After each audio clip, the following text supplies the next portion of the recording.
Hello, everyone. My name is Nava Milliken. I'm the director of the Museum for Art in Wood. I'm just so grateful to join you tonight and welcome everyone here on the unceded lands of the Wingo-Hawking and Lenape nations. And that's in Philadelphia, which is as it's known now. Tonight, we are hosting a discussion with Cydney Pickens. Cydney has opened the exhibition Tree of Life on view now at the Houston Center for Contemporary Craft, where Cydney is a curatorial fellow. Tree of Life showcases sculptural objects made from the African blackwood tree and is on view at Houston Center for Contemporary Craft through January 6th. A little bit about Cydney. She's a curator, appraiser, and avid supporter of the arts, currently based in Houston. While attending the University of Houston, she successfully completed a dissertation investigating the relationship between traditional and modern performance art in Africa and Europe as vehicles for metaphysical understanding. This research continues to inform her craft-centered and community-engaged curatorial practice, celebrating the interconnectivity of society through creative expression in raw and synthetic materials such as wood, glass, fiber, and metal. Through her personal art collection, her relationships with artists and collectors and institutions, she displays her devotion to sharing the influence of heritage and cultural identity on contemporary art. And it is an honor and a pleasure to welcome her here today for a very unique talk about Tree of Life. So Cydney, welcome. Thank you. Thank you for having me. I'm so excited to be able to share a little bit about this show. Um, so let's get right to it. So this is just a right side view of the gallery. So for those who've been to HCCC before, we have two galleries, and this is the smaller front gallery. So I was very excited to work with this space because I was still able to fit a large amount of artwork in what seems like a pretty small space. And it was just very exciting to work on a wood show. That was something a little bit new and challenging for me. I originally wanted to do a show about African art, and I was thinking, what are some different ways to explore that idea rather than just, saying, I'm doing a mass show. So um, I worked with some of my colleagues and really heard what people might be interested in, just collecting feedback. And as a craft center, we do a lot of material investigations. And so I thought what would be a really interesting way would be to start with wood. Wood is a material that is used for a lot of craft and it's considered kind of its own discipline. So I thought it could be interesting to explore this lens through the wood. So there are a few different artists and styles of art that you'll see in this show. There are kind of three main groupings. I would say there's some African art, mostly by Tanzanian artists based in Dar es Salaam. So that's East Africa. And then there is some wood turning by James Harris, the late American artist based in Red Rock, Texas. And then I have a variety of instruments manufactured mainly in Paris that are also made with African blackwood. So the title of the exhibition is Tree of Life because the sculpture that you'll see in the right corner is referred to as Ujamaa, which can be roughly translated from Swahili to mean tree of life. So it's also known as the tree of music, African blackwood. And I thought that tree of music would be a great title, but it could focus a little bit more on the uses outside of where it's grown, whereas tree of life really focuses on the use of this wood where it is mainly grown and harvested, which is in East Africa. So I was really excited to embark on this journey. I'm going to try not to make too many wood puns, but we'll see how that goes. So this exhibition has just been very near and dear to my heart as somebody who has studied a lot of African art and has a passion for craft and also comes from a musical family. I played oboe growing up. in middle and high school. So my oboe, my personal oboe, is actually in the exhibition. So I won't be practicing for a little while, but it's very exciting to have something from my own collection in my exhibition.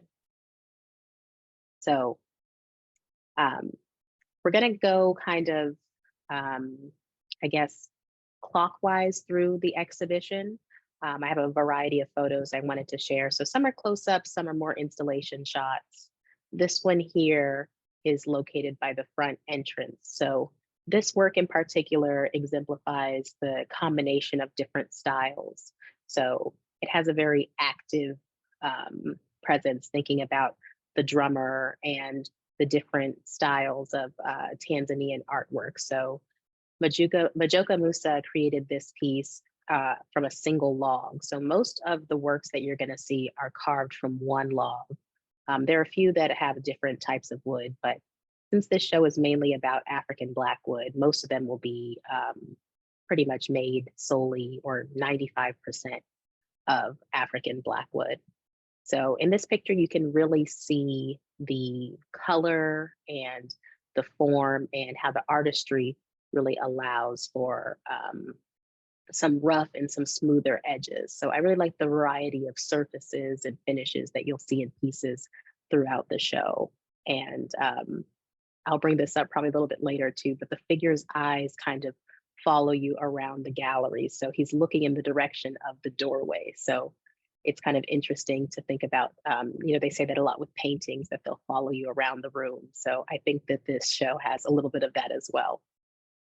So the drummer kind of leads us into our section about the instruments. So here you can see the instruments and how they're laid out in the gallery. So the instrument on the left is the oboe, and the instrument on the right is the clarinet. So there are other instruments that are made with blackwood, some guitars, some pianos.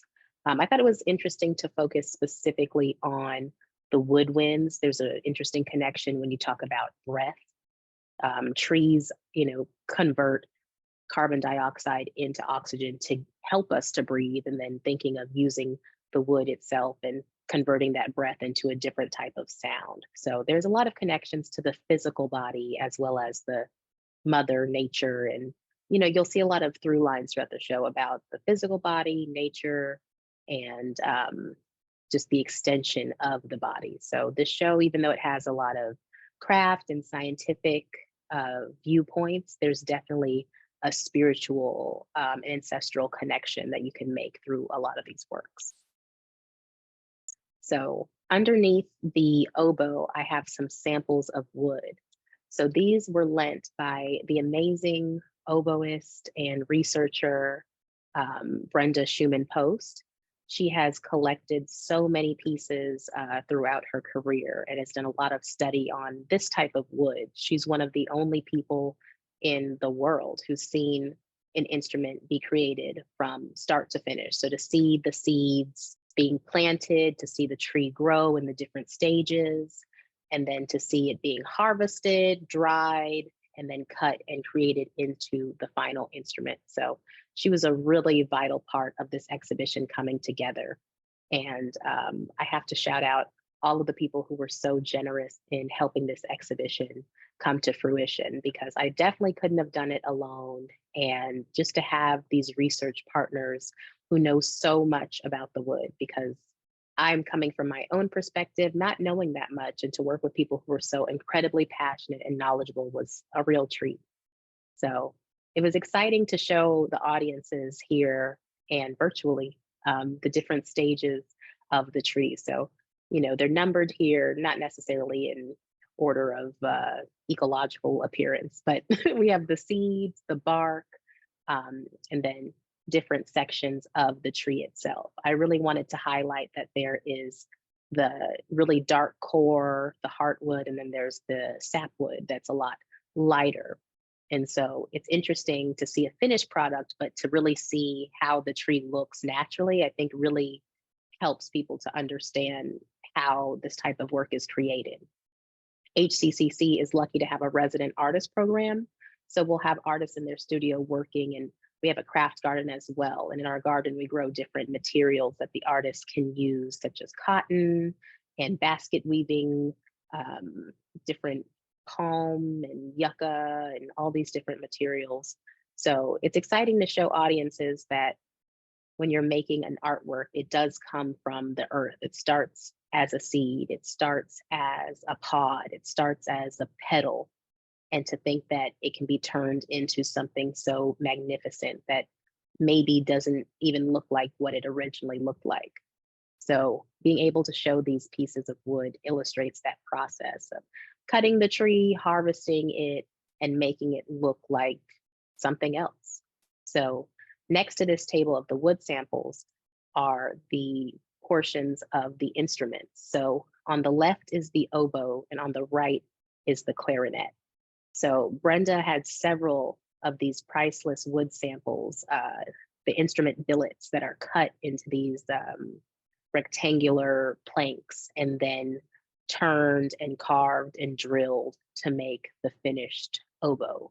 And so the oboe is in 3 pieces and the clarinet is in 4. So you really get to see, you can see more in the back how there's the bell, how it turns from this tall piece into a really slender and polished cylinder. So it was very informative to me. And a lot of people who've seen instruments before didn't know that they were naturally black. That's just the color that the wood comes in. So it's not quite black, definitely a very dark brown, somewhat purplish hue to it. So very interesting to see how a sample of wood can become the instruments that maybe we've seen in concerts or seen kids bring home from school. So very interesting to think about not just the visual qualities, but the functional qualities as well. And so here's another installation image where you can see how the clarinet is mounted in sections. And then to the right of that, we have some images, a little bit of a map so people could see where the tree is harvested and where it's grown. And then we have some different images of wood carvers and people planting trees to really take home that concept of, this is a tree, if that wasn't obvious before. And so as we leave the left side of the gallery, we move towards the right.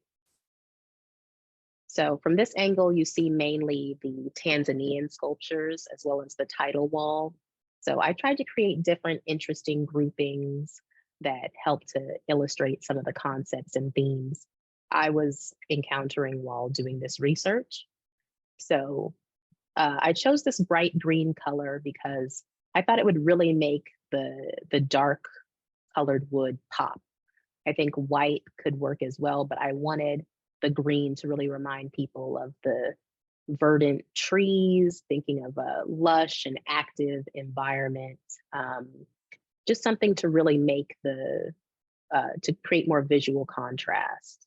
So that was a paint color that I really think makes the room come alive and also makes it easy to see some of the finer details in the wood. And then that darker kind of terracotta color is meant to echo the soil that you'll encounter in that area. So the soil is very iron rich, which gives it that reddish hue. And the amount of iron content in the soil can actually influence the color of the tree itself and the color of the darker wood. So I wanted to do that. So each of the pedestals kind of looks like a tree and that kind of looks like the trunk, but you also have this relationship to the ground, to the environment, because whenever we're showing artwork in a gallery, it's recontextualized because it's now outside of the environment in which it was made. So trying to adapt the gallery to reflect, yes, this is a museum. Yes, this is a pristine space where you can have close looks at the object, but also a place that echoes the origin and has that in mind. So this piece, Maasai clan, refers to another cultural group that is native to that area. So I'm mainly showing artwork by the Makonde carvers. So the Makonde are mostly found in Mozambique and Tanzania.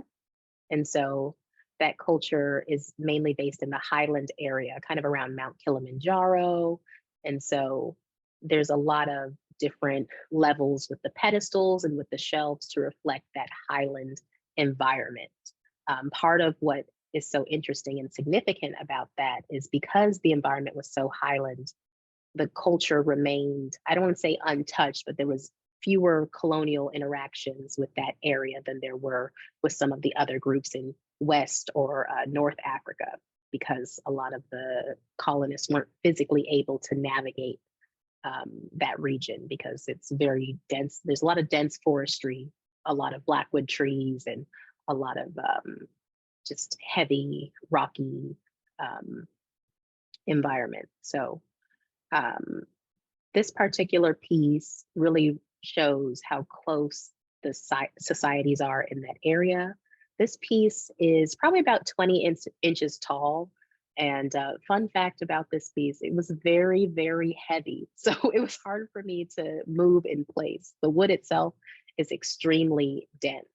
That's what makes it somewhat appealing for the woodwind instruments. It's very dense, which means the wood isn't so porous.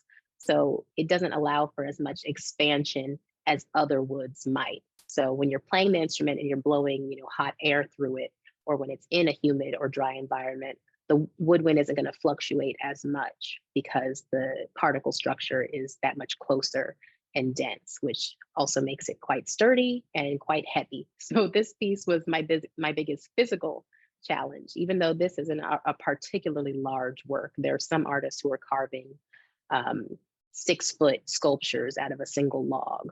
But I really love this piece because the characters are faced in all different directions, and it creates a sort of intrigue. And if you have to walk all the way around and see from different angles. So it also has this idea that they're looking out for one another, which I really enjoy. And so from this angle, you can see one person kind of staring at you. So again, as I talk about the sculptures kind of follow you through the gallery, this is a good example of that. And this one is placed in the center of the exhibition. So immediately next to this one is a piece by the same artist, Isaka Juma, and this is a chess set. So the chess set was important to me because I felt it spoke to a lot of the overarching themes about battle of territory, resources, thinking of governments, thinking of this French influence. When I saw the chess set, I immediately thought about the surrealists in France and how a lot of them, such as Man Ray and Max Ernst, created these chess sets and were really known for playing chess. And so I was really intrigued by the idea of showing a chess set in the gallery. And actually this past weekend, I did an event where I invited people to play chess. I know it's been getting more popular with TV shows like Queen's Gambit, and people have been really excited and reinvigorated with chess. So the pieces are strategically placed. I actually tried to replicate a chess puzzle that Maurice Ashley, who's a grandmaster in here in America, I think one of the first Black chess grandmasters, a chess puzzle that he's solved. But I strategically placed the Black pieces on the side where the African art is, and the white pieces on the side where the French instruments are, to further illustrate that battle, but also a sharing of culture. There's a certain amount of borrowing back and forth once two groups of people have lived together for so long. So I think that this piece shows an African influence on France, but also a French influence on Africa. And interestingly enough, chess is thought to have originated in India and also has roots in Egypt. And Egypt, ancient Egyptians had used blackwood for their furniture. And there's also some blackwood found in India. So very interesting ties when I was doing this research. And I also like to play chess. I'm not particularly good, but I enjoy playing. And the lighter pieces are made with teak wood, but the board itself is made entirely of blackwood. And so another good example of not just the artwork being beautiful and well done, but that work can be functional. One of the great things about craft is it's not just this aesthetic um, piece. It's something that has to, not always has to, but often has a real life use. So whether that's a game, whether that's a cup, whether that's vessels like you see in the background, there can be a functional and useful element to something that's still incredibly beautiful. So the vessels here are created by James Harris. So James Harris and his wife, Betty Harris, they are based here in Red Rock, Texas. And several years ago, they created an organization called the African Blackwood Conservation Project.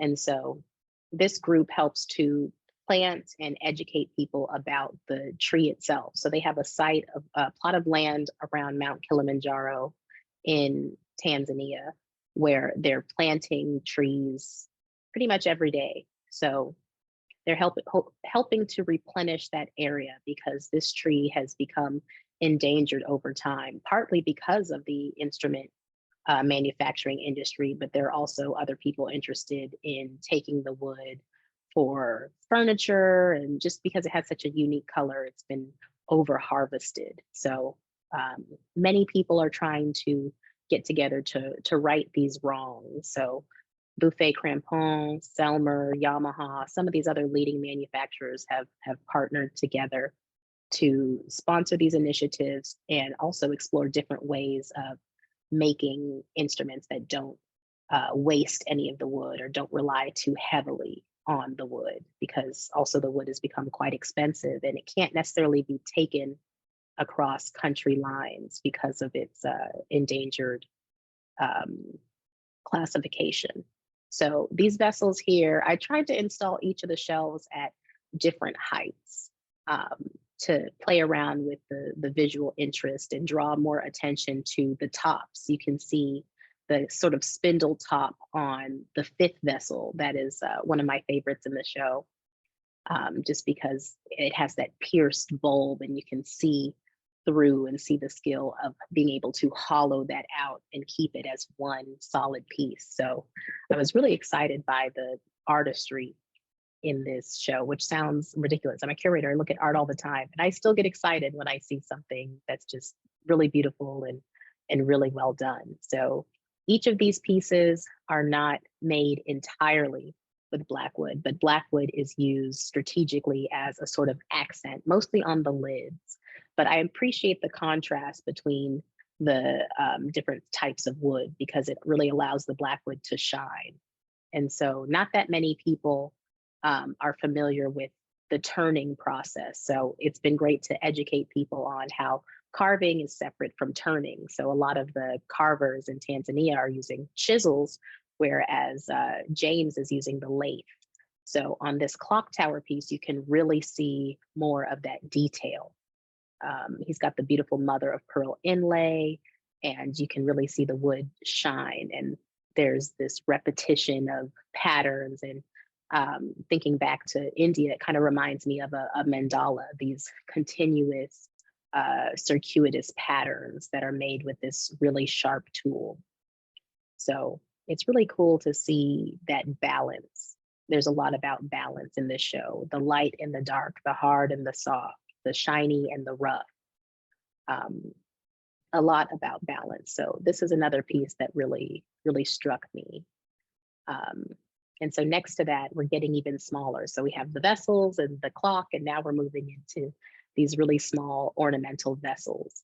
So the ornamental vessels, it was a really fun installation. I had a lot of fun playing around with the installation of shelves, playing around with the different heights and trying to make the pedestals kind of look like trees. So again, that bright green color really helps to draw more attention to the objects because they're so small, I didn't want them to disappear into the background. So you can really see there's about 11 vessels, I believe, or 10 vessels.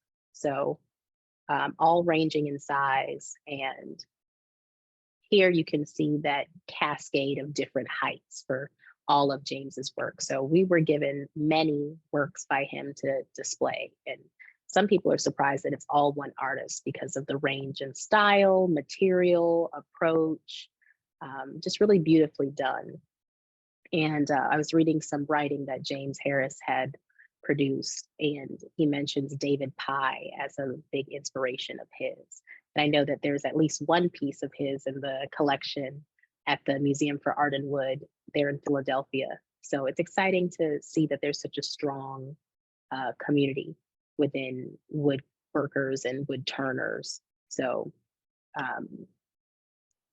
these pieces were some of my favorite because you got to see 3 distinct styles. We have this one that has the dome top.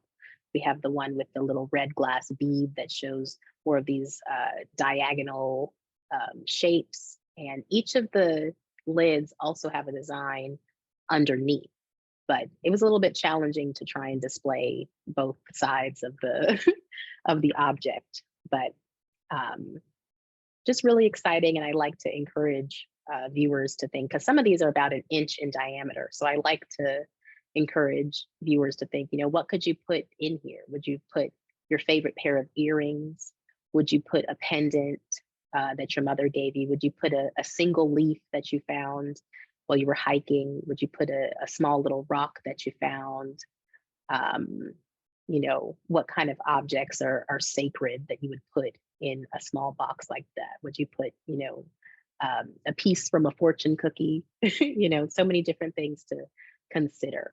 And so I'm hoping people really think about the different possibilities with functional work and just how imaginative some of these artists are, and a little bit braggadocious. I mean, it's really hard to do this style of turning and carving, and these are really masters that are showing their work. So I was extremely impressed with the level of finesse, the level of detail. It's just truly remarkable work. So it was really fun to unpack everything and have all of my coworkers really just marvel at each piece. And we've seen a lot of wood, but hadn't seen anything like this before. So just really, really well done. So as we move farther back, you can see the vessels in the background, but now we're back next to the chess set and kind of in the middle of the gallery. So this particular piece is the Shaitani. So the Shaitani is a unique style that was developed in the mid-century. So the Makonde artists, this one is by Felix Nwita. The Makonde artists primarily work within a few styles. So one of them is the Ujama, the tree of life, the one that's the tallest in the back. The next most popular style would be the Binadamu, which would mostly depict humans, families, really realistic types of subject matter. So maybe animals. I've seen like a giraffe under a tree, so very realistic depictions. However, the Shaitani are a little more grotesque.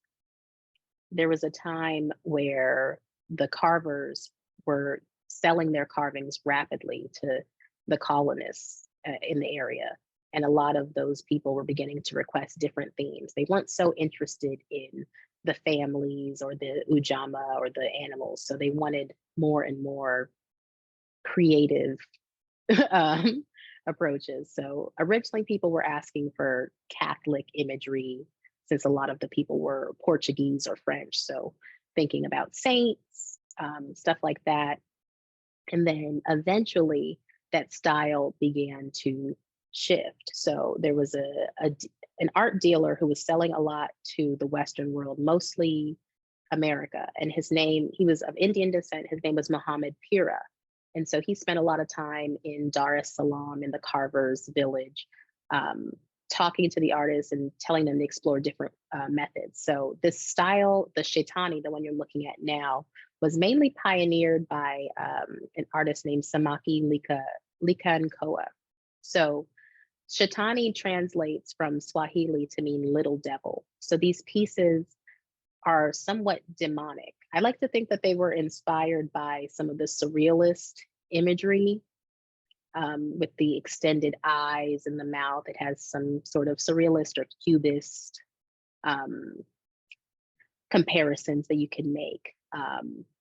These pieces the little devils are somewhat cursed. So the idea is that a Shaitani can, the little devil can actually possess or haunt someone. So a lot of the people who were buying these were actually being given a curse. So a lot of the money that was being collected from selling these types of works, the artists were actually using to fund a liberation effort in Mozambique called Frelimo.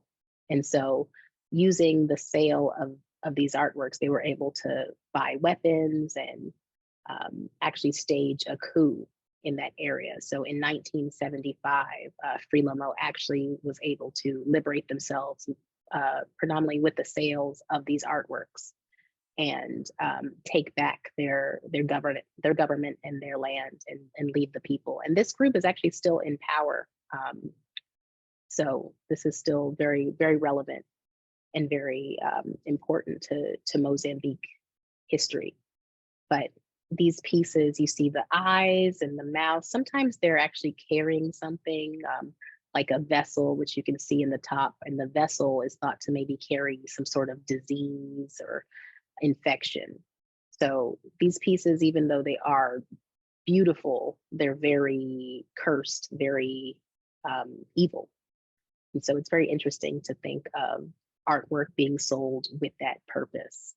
So that was another reason it was very important to show this type of work at the Houston Center for Contemporary Craft. I think African art is often shown in a context that makes it seem primitive or ancient. And it was very important to me to show that contemporary African art does not always mean painting. Contemporary African art can be craft. It can have traditional roots. It can continue on a legacy that the community is known and respected for. So it was important to me to not just say these were all made by people from the Makonde tribe, but to give each artist their name in the spotlight for the incredible work that they're doing. And so the Craft Center was a great place to expose our audiences to this research that I've been doing. And there's so much French and Surrealist work here. I knew there would be a connection to people in Houston who have a desire to see something a little bit different. So there's some great African art collections in town as well. So I knew it would be a big hit, and it has been so far. So it's been really exciting to hear people's responses about the work, particularly this piece. This piece has been probably the most commented on, and you can see a little bit the shadow that it gives. It gives a really creepy shadow, really layered shadow. And this one has eyes on both sides that definitely follow you around the room. So I try not to look at this piece for too long or I start to get the heebie-jeebies, but it's definitely a piece that creates a lot of commentary. So moving a little farther back, we're going to look at this installation of 4 artworks. So this corner kind of mimics a tree. So I wanted to have the tree of life look like a tree and have pieces of tree on it. So you're going to hear a lot of tree jokes, tree connections. I can be very literal and punny when I want to be. So this section mostly shows works that really show the logs. You can see the bark, you can see the heartwood and the sapwood. I wanted to create that contrast in this corner. Because it's very keystone, cornerstone even, to understanding the work. And I didn't want to erase that sense of, you know, this is a log and now this is a sculpture, but you can very clearly see how the log and the sculpture are connected. So each of these 4 pieces depict figures. So really thinking back to not necessarily a new type of style, but working within the culture, depicting the people who live there. So much of the artwork that the Makonde creates is focused on interconnectivity. So that tallest sculpture in the back, the Ujamaa, is just layered and layered with different smaller figures. So you can see each little person. It's hard to distinguish which is a woman, man, or child because it really wants to equalize everybody. So in the sculpture, thinking about how all people in a community are equal, are part of one larger environment and community. So there's, I don't know exactly how many figures, there are quite a few, but thinking about how each person helps to support the community and keep it upstanding. So Ujamaa is also a day within Kwanzaa. So Kwanzaa is several different days with different kind of principles to live by. And Ujamaa is one of those. So thinking about it, it refers to cooperative economics. So thinking about how everybody contributes differently to the economy, and thinking about family as this extension rather than just the people who are immediately related to you, but how your neighbors and your friends and the people who maybe own stores and businesses, those are all your family because you're all interconnected and interdependent. So that's something that's important in a community, but also ecologically and in nature. You know, the tree itself is home to so many creatures, so many animals and insects, and often at the base of the tree or even on the tree, you know, there's lichen, there's moss, there's weeds and shrubs, everything growing on and around the tree. And then we, of course, depend on trees for oxygen, for shade, cutting it down for firewood, cutting it to make homes. So thinking about how, yes, humans are interconnected. Yes, animals and nature are interconnected, but human and nature is also interconnected. And then there are a lot of things to think about with the family tree, you know, thinking of all of your relatives, or, you know, this kind of origin of the tree of life. So the tree itself is very important to Makonde people and just the development of their society, because I mean, physically, it's one of the only types of trees in that area. So of course it's literally important, but it's also part of the cultural history, thinking about, you know, there's this idea that there was a tree, an African blackwood tree, or mpingo as it's called in Swahili, that was struck by lightning. And from then, all of the society was born. So that's why you'll often see mother and children. There's always children in these depictions because children are the future, and your society can't be made purely of elders. So there's always a good range when we're looking at these artworks. So in the front, there's a mother and child. On the side, this beautiful portrait of a woman, very strong features, really within the log of wood. The one on the right is a bit more, what's the word, abstracted. You don't have the literal facial features and this sort of twisted pose. It's definitely not Shaitani, but definitely a more modern interpretation of the realism style that is more often seen. So in this final slide, you can really see some more of that style. So at the, you know, in that corner, of course, is the more traditional Ujamaa. And then I have this other one that is very similar, but has more elongated legs and arms. And the family starts to blend together, much like tree roots or tree branches. And then next to that is a mother with her 3 children. And so I heard a really great comment from somebody about how that piece made them think of their own children and just the strength you have to have as a mother, as a parent, of course, physically bearing a child, but also having the emotional strength to take care of a child, the physical strength to hold on to and carry and cradle a child.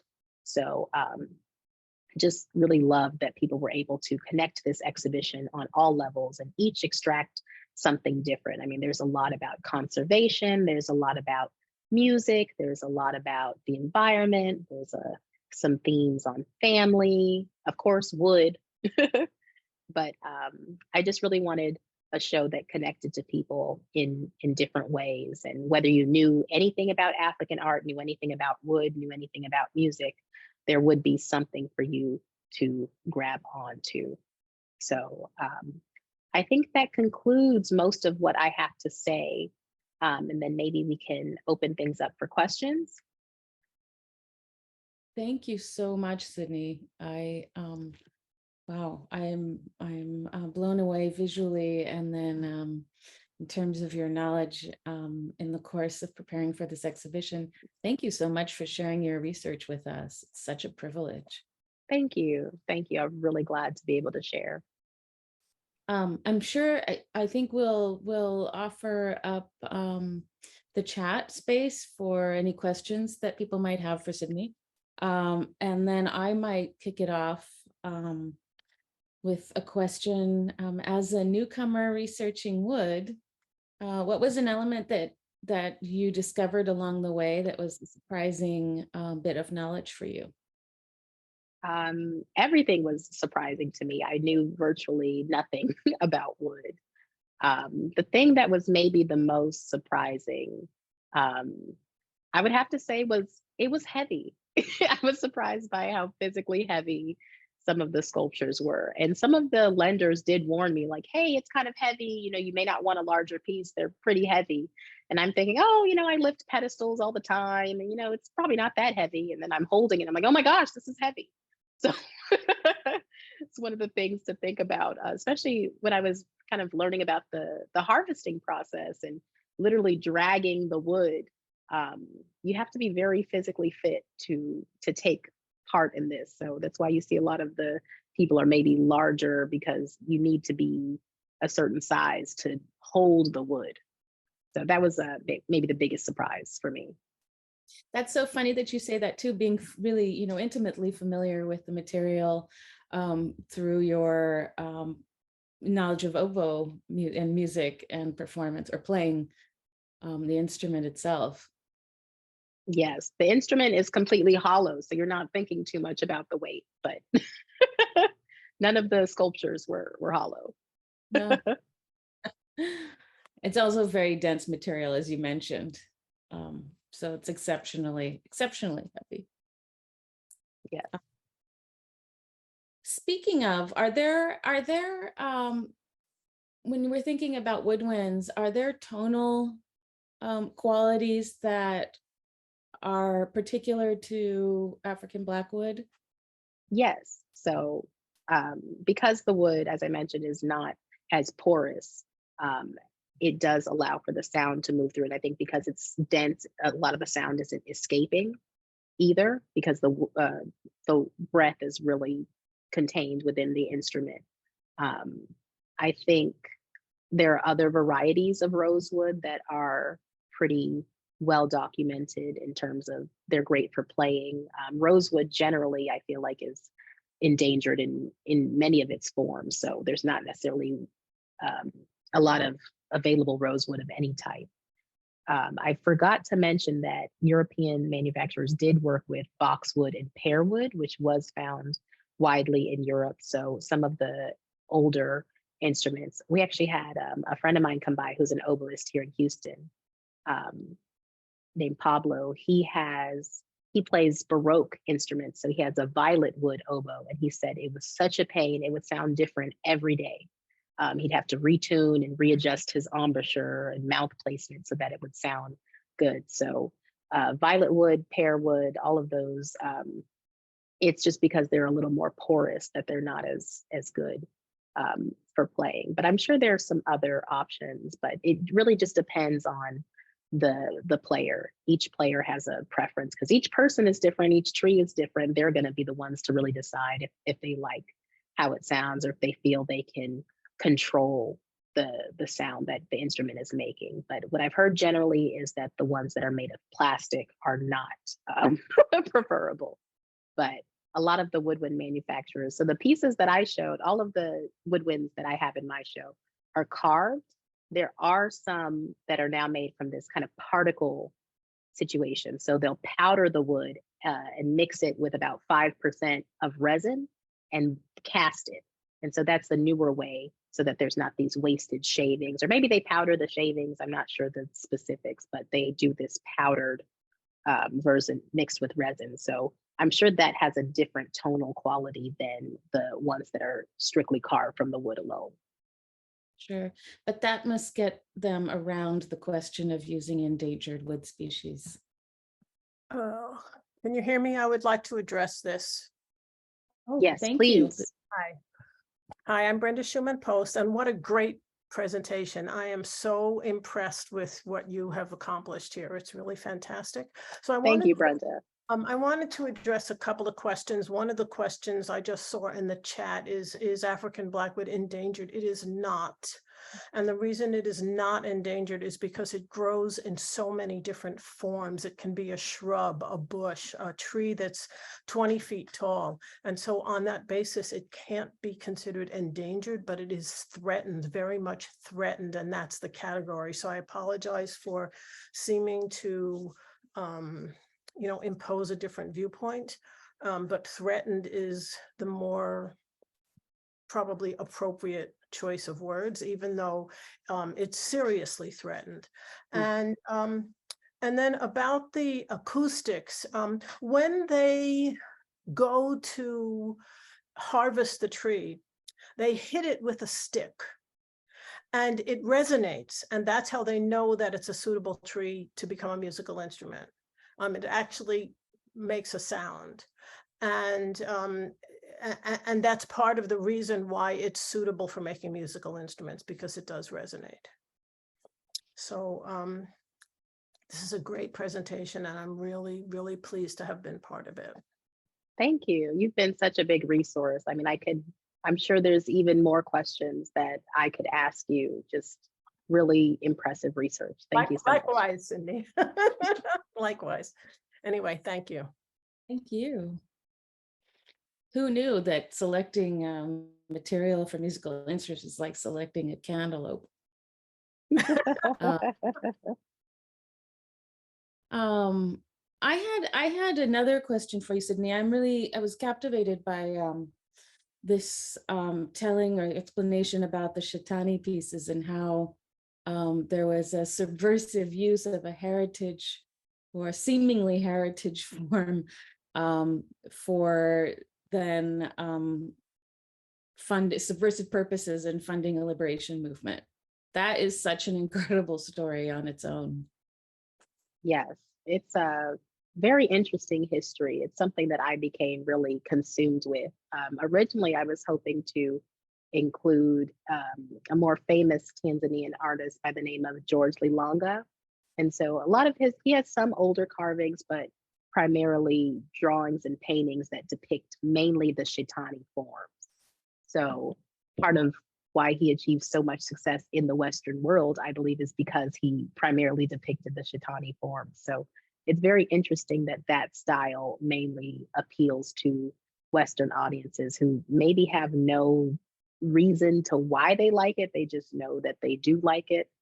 And I was speaking with one of my colleagues here, and they, talking about the Cydney and how it's sort of this curse. I've been trying to explain this. I was talking to someone today. There's not really an English word, I feel like, to explain what it is. I guess a cursed object, but I was trying to refer to it as maybe like a reverse voodoo doll, or trying to come up with different ways to talk about the purpose, because I know other forms of African art, like the Nkisi, these are power figures that you may have seen that all have a bunch of nails typically in them. And so often it's thought that there's some sort of magic, either spirit or medicine or something inside that can be either healing or detriment.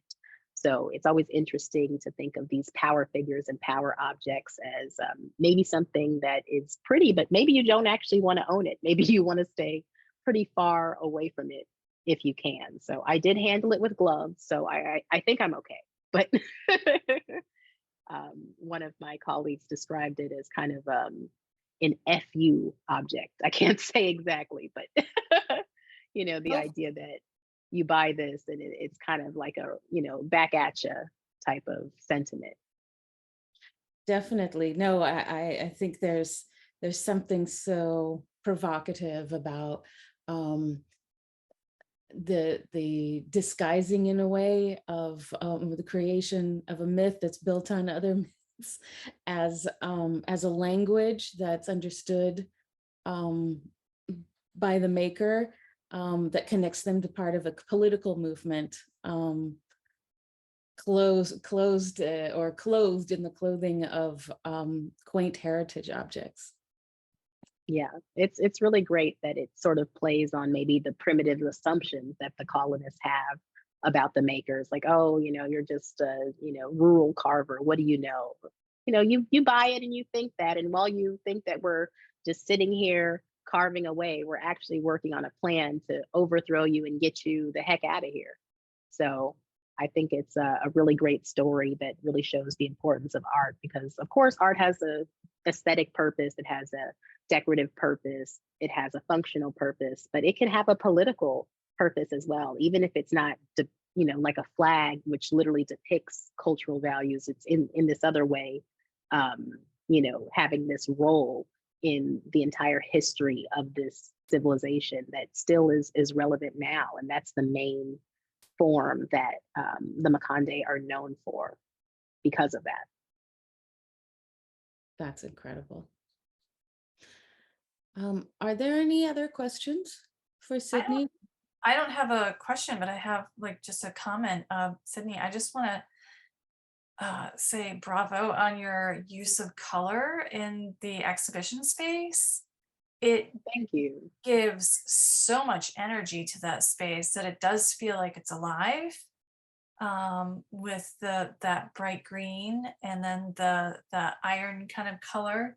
It really adds a lot of life to the space. Not that the objects don't already have life, but it does its job. So amazing. Thank you. I had a lot of fun with color. They did not give me any restrictions on our paint budget, so I went crazy. Yeah, no, I love it. And I think a lot of people don't realize, colors within a gallery space, and Nava knows this and other curators know this, it really plays a very important part of, setting the theme, setting just the feeling of a space to really allow you to further explore those objects. So Thank you. Yeah, it sets the tone, to make another pun. It really sets the tone. And I love color. I'm a very colorful person. I have a very colorful wardrobe, so I like to use color as much as I can. And there's always that question, because people criticize the idea of the white cube. Oh, it's, plain and it's boring. But part of it was to not distract from the artwork.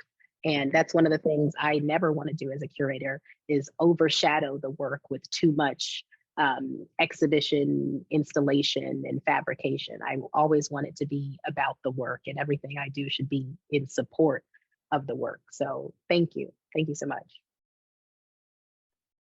I did take a number of screenshots for your installation views. I just Thank confessing. you.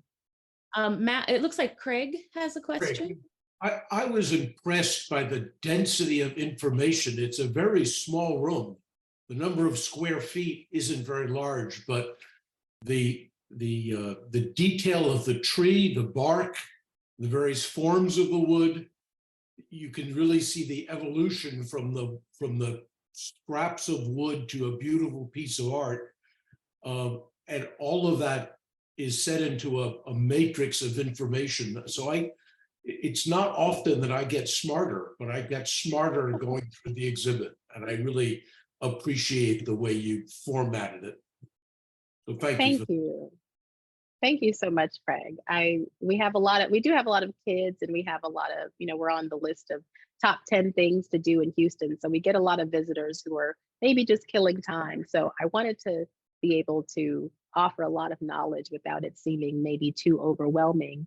And the idea that you can spend 30 minutes in a big space and you can spend 30 minutes in a small space. You don't, the size, the physical square footage of the exhibition shouldn't define how much time you spend enjoying the work or understanding the history. So thank you. I really tried to pack a lot into a small space, and hopefully it doesn't seem too crowded. Michelle noted in the chat that the gallery looks into a second gallery, and visually this exhibition commands the viewer's attention. So that's very well done. And yes, as a curator has worked with challenging spaces for many years, that is something that you tried to do. So congratulations on being successful at that too. Thank you. Thank you, Nava. Thank you, Michelle. Yes, that was a challenge. I love the work in the other gallery. It's a solo show by Max Adrian, who actually lived in Philadelphia for a short time, going to Tyler School of Art at Temple University. And his sculptures are these large motion activated 10-foot tall inflatable sculptures. So it's definitely eye-catching. So I'm glad that people stop and look, because there's also a big red button in the other gallery that you can run and press. So to be able to to keep the attention of the children and the adults before they run and press the button, it's been very exciting, because I've been told in the past, not specifically about my work, but just, oh, sculpture is boring, craft is boring. You may have seen on TikTok, there was a trend where people were talking about how they hate the section of the museum that has cups and plates. It's the boring section, when that's the section that the rest of us get up every day excited about. So it's very humbling that people are taking so much interest in something that isn't necessarily new or inventive. Well, I think it's on us as curators to change the perception about cups and vessels, and share our enthusiasm for that work with the public. And you certainly have done that with this exhibition. And I've just been so delighted to hear about Tree of Life. And I wish I could make it down there for the show, but you've built a bridge between Houston and Philadelphia tonight. So thank you so much. This has been such a pleasure. Thank you. And thank you so much for having me, for hosting me. I'm so excited to see so many familiar faces as well. I have the best support system. I would not be able to be a curator if I didn't have such amazing friends who always support me and encourage me and give me new ideas and honest feedback. So even though they're very nice, they definitely keep it real. And I appreciate that as well. So thank you all for coming. This has been just a wonderful experience. And this is, I think this is my first virtual lecture. So very exciting. Oh, what a way to start. I'm sure we'll be seeing a lot of you in the near future. But congratulations, and keep going. This is great. Thank you. Thank you, Nava. Thank you, Katie. Thank you, everybody, for a wonderful experience. All right. Thanks, Cydney. Thank you, everyone. And go and see the Tree of Life. Take care and be safe. Thank you. Thank you. Bye-bye.